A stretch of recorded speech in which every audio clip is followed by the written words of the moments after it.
الصلاۃ والسلام علیک یا رسول اللہ وعلی آلک و اصحابک یا نور اللہ۔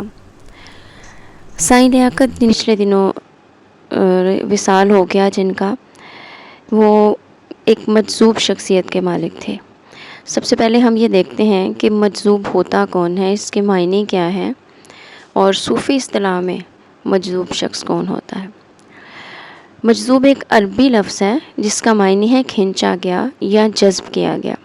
صوفی اصطلاح میں مجذوب ایک ایسے شخص کو کہتے ہیں جو اللہ کی محبت میں اس قدر ڈوب جائے کہ اسے دنیا اور اس کے معاملات کی پرواہ نہ رہے۔ یہ ایک روحانی مقام ہے جہاں کوئی شخص اپنے ہوش و حواس سے بیگانہ ہو کر اللہ کی طرف، اللہ کی ذات میں مستغرق ہو جاتا ہے۔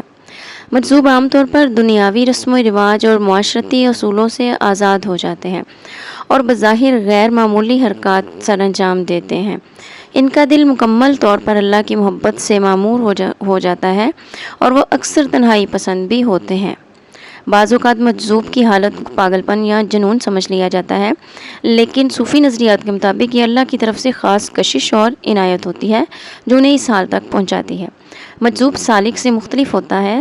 سالک وہ ہوتا ہے جو محنت اور ریاضت سے روحانی منازل طے کرتا ہے، جبکہ مجذوب کو اللہ اپنی طرف کھینچ لیتا ہے اور اس سے روحانیت کے اعلیٰ درجات پر فائز کر لیتا ہے۔ یعنی مجذوب، یوں کہہ سکتے ہیں کہ مجذوب شخص جب اللہ تعالیٰ کی تجلیات کو برداشت نہیں کر پاتا، جب اللہ سے محبت کرتا ہے اور اس درجہ آگے نکل جاتا ہے، پھر اللہ تعالیٰ بھی ظاہری بات ہے محبت کا جواب محبت سے دیتا ہے، اور پھر وہ شخص جب اللہ کی تجلیات کو برداشت نہیں کر پاتا تو وہ اس کو اللہ تعالیٰ نہ اس کی سوچ کو محدود کر دیتا ہے، اس کی جو عقل ہوتی ہے اس کو اپنی طرف کھینچ لیتا ہے، جذب کر لیتا ہے، تو وہ مجذوب یعنی جذبیت کی حالت میں چلا جاتا ہے۔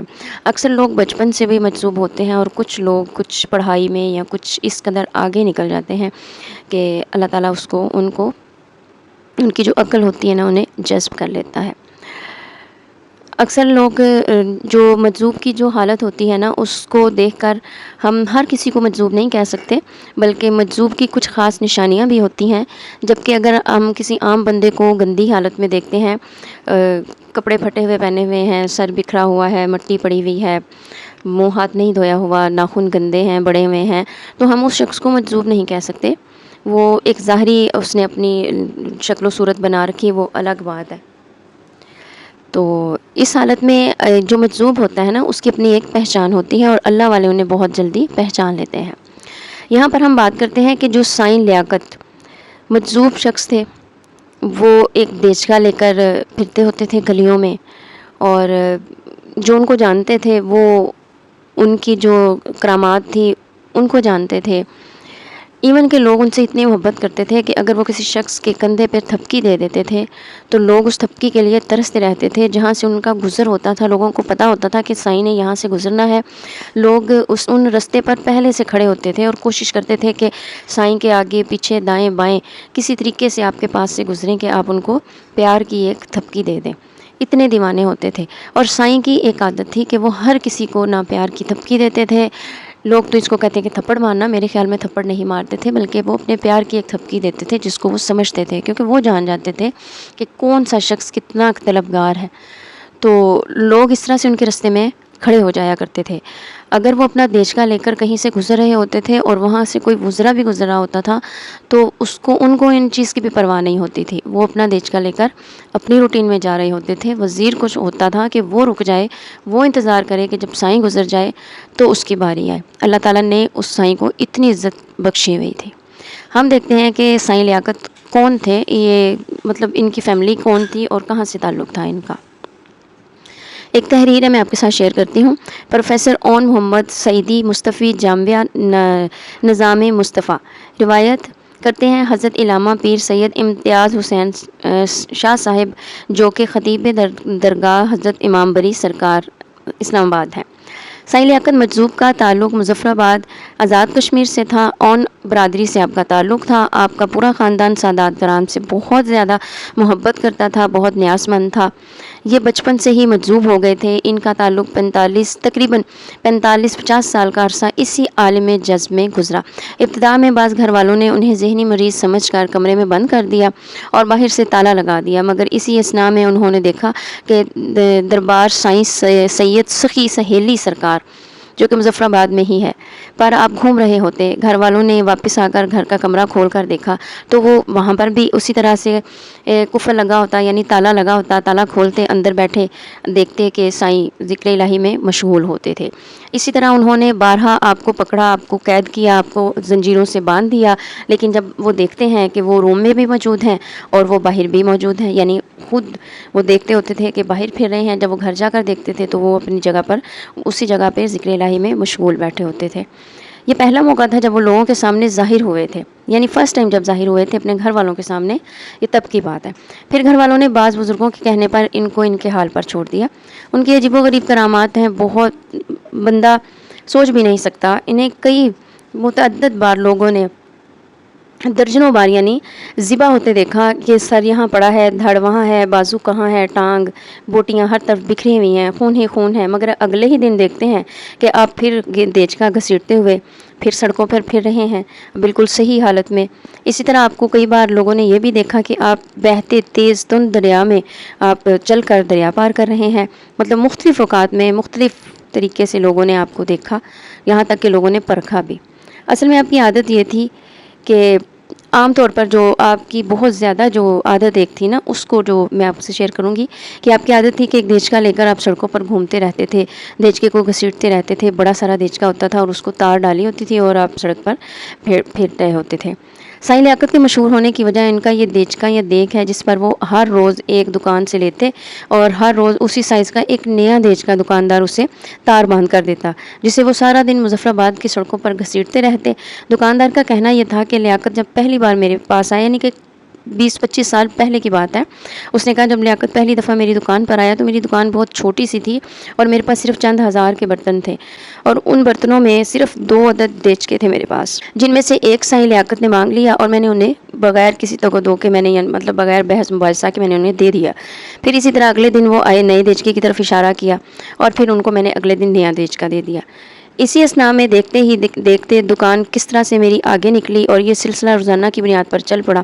دکاندار کا کہنا تھا کہ ایک سارے دن کی کمائی کی قیمت کا یہ دیچکا ہر روز دینے کے باوجود میری دکان کس طرح سے آگے بڑھتی گئی اور دکان سے ہول سیل ڈیلر میں تبدیل ہو گئی، مجھے نہیں پتا تھا، میں حیران تھا۔ اور ساتھ والے دکاندار بھی، جو اب سائیں لیاقت کی منتیں کرتے تھے کہ دیچکا لینے کے لیے وہ ان کے پاس جائیں، اور وہ پریشان ہوتے تھے لیکن سائیں دیچکا لینے زیادہ تر میرے پاس ہی آیا کرتا تھا، یہ رب کی عنایت تھی۔ لوگ آپ کے آگے پیچھے دائیں بائیں جھکتے تھے کہ لیاقت سائیں کسی کو تھپکی دے لیکن لیاقت سائیں اپنی مرضی سے ہی دوسروں کو تھپکی دیا کرتے تھے۔ جب دیچکا کسی چیز سے رک جاتا تو آپ جلال میں آ جاتے، یعنی جب آپ سڑکوں پر پھر رہے ہوتے تھے تو دیچکا کسی چیز سے رک جاتا تو آپ انتہائی جلال میں آ جاتے، پھر اسے آزاد کروا لیتے، مطلب اسے کھینچتے، اسے آزاد کروا لیتے اور آسمان کی طرف دیکھتے اور تالیاں بجاتے اور خوش ہو جاتے۔ اللہ ہی جانتا تھا کہ اس میں کیا راز چھپا تھا۔ عالم جز میں بھی آپ سادات کا اتنا احترام، اتنا ادب کرتے تھے کہ اگر کوئی سید آپ کے پیچھے آ کھڑا ہوتا تو آپ ان کی طرف سے فوراً سے اپنا رخ تبدیل کر لیا کرتے تھے۔ جون جولائی کی سخت گرمی میں بھی آپ آگ جلا کر سینکا کرتے تھے اور شدید سردی میں دریا کے ٹھنڈے پانی میں آپ غسل کیا کرتے تھے، بس ایک لمبی سی قمیص پہنا کرتے تھے۔ شدید سردی اور کڑکتی دھوپ میں بھی سڑکوں پر ننگے پاؤں چلتے تھے۔ بلکہ کل تو میں نے ایک ویڈیو دیکھی جس میں آپ کا ایک چھوٹا سا روم دکھایا جا رہا تھا، جہاں پر بے تحاشا بڑے اور چھوٹے سائز کے پتیلے تھے، ٹائر تھے گاڑیوں کے، اور کچھ عدد وہ لائٹ تھیں جو اکثر لوگوں نے گھروں کے جو مین گیٹ ہوتے ہیں نا وہاں پر لگائی ہوتی ہیں بڑے سائز کی، ان کے جو باہر کے اوپر والے جو ہال ہوتے ہیں وہ جمع تھے، اور زمین پر ایک چٹائی بچھائی ہوئی تھی اور بہت ہی ایک نام کا ایک سمجھ لیں ایک تلائی یا گدا جس کو بولتے ہیں، ایک وہ پڑا ہوا تھا، کوئی تکیہ نہیں تھا، کوئی چیز نہیں تھی، اور کمرہ بالکل صاف ستھرا تھا، ایک چھوٹا سا کمرہ تھا۔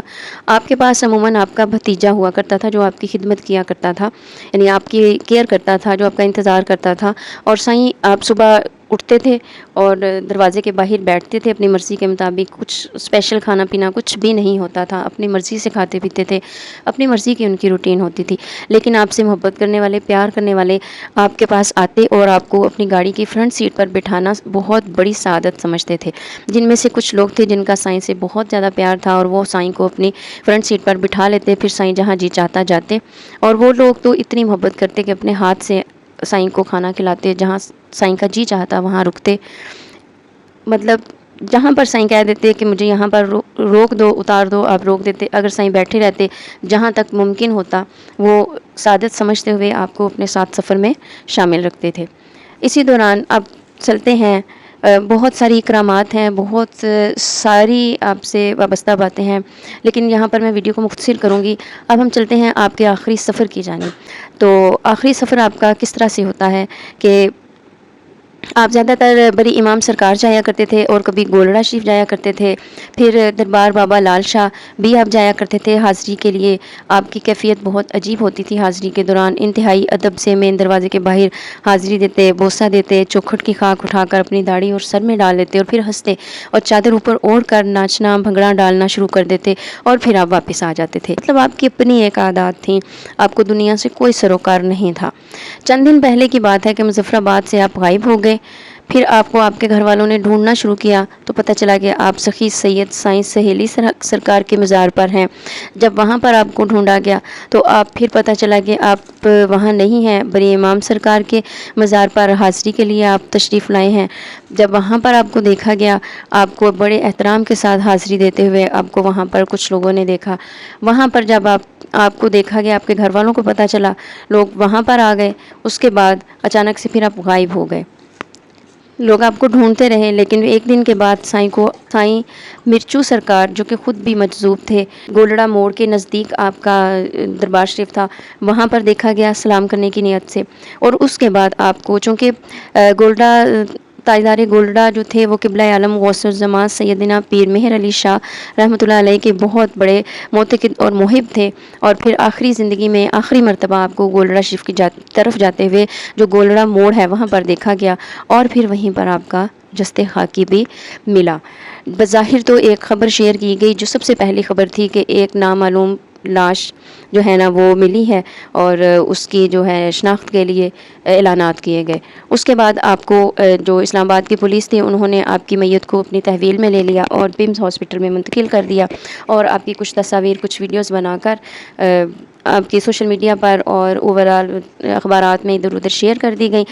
بہت ہی جلد ہی آپ کے جاننے والے, آپ کے پیار کرنے والوں نے آپ کو پہچان لیا کہ یہ تو سائیں لیاقت سرکار ہیں, آپ کا جستے خاکی ہے. تو پھر آپ کو اس طرح آپ کے گھر والوں کو پتہ چل گیا, وہاں تک اطلاع پہنچی, اور اس کے بعد میت کو وصول کرنے کے لیے مظفر آباد سے آپ کے ورثہ یہاں پر تشریف لے آئے. کچھ عقیدت مند بھی آئے تھے, لیکن ظاہری بات ہے میت تو ورثہ کے حوالے ہی کی جانی تھی. اور پھر اللہ تعالیٰ کا کرنا, آپ یہ دیکھیں اللہ پاک نے آپ کو اتنی عزت بخشی کہ بے تحاشا بہت بڑا پروٹوکول آپ کو دیا گیا اللہ تعالیٰ کی طرف سے. لوگ پھول ہی پھول لے کر, پھولوں کی بارش کرتے ہوئے آپ کو پورے رستے مظفر آباد آپ کی آبائی جو گاؤں تھا وہاں تک آپ کی میت کو لے جایا گیا ایمبولینس میں رکھ کر. اور جتنے بھی سادات کرام تھے آپ کی میت میں, آپ کے جنازے میں شریک ہونے کے لیے آپ کے ساتھ وہاں پر گئے. جتنے وزراء حضرات تھے, حاضر حکومت کے جو لوگ تھے, انہوں نے بھی شرف سمجھا آپ کے جنازے کو پڑھا. اور آپ کا جنازہ اتنا بڑا تھا کہ جہاں تک نظر جا رہی تھی آپ کے جنازہ پڑھنے والے ہی موجود تھے. اللہ تعالیٰ نے آپ کو اتنی عزت بخشی, اور اس سے بڑی عزت یہ کہ آپ کا جو جنازہ تھا بری امام کے جو تھے خطیب تھے, تو انہوں نے آپ کا جنازہ پڑھایا تھا. پروفیسر اون محمد سعیدی فرماتے ہیں کہ آپ کا جنازہ حضرت علامہ پیر سید امتیاز حسین صاحب نے, آپ کا جو خطیب دربار بری امام سرکار ہیں, انہوں نے آپ کا جو جنازہ پڑھایا تھا. اور اون محمد جو تھے آپ بھی آپ کی آخری رسومات میں شریک تھے, انہوں نے خود آپ کو غسل دیا, خود آپ کا کفن پہنایا اور آخری رسومات تک وہ شریک رہے. یعنی کہ تمام سادات فیملی نے آپ کی آخری رسومات ادا کی.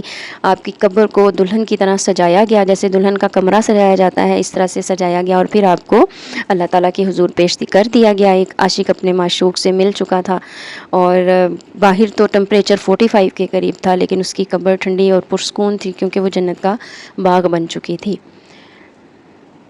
اللہ تعالیٰ ہم سب کو اللہ تعالیٰ اپنی فرما برداری نصیب کرے اور اپنا عشق اور اپنے پیارے محبوب کا عشق نصیب کرے۔ میرے پاس تو الفاظ نہیں ہیں اس سے زیادہ کہ میں تو آپ کی ویڈیوز دیکھتی رہی اور آنکھوں سے آنسو بھی آتے رہے۔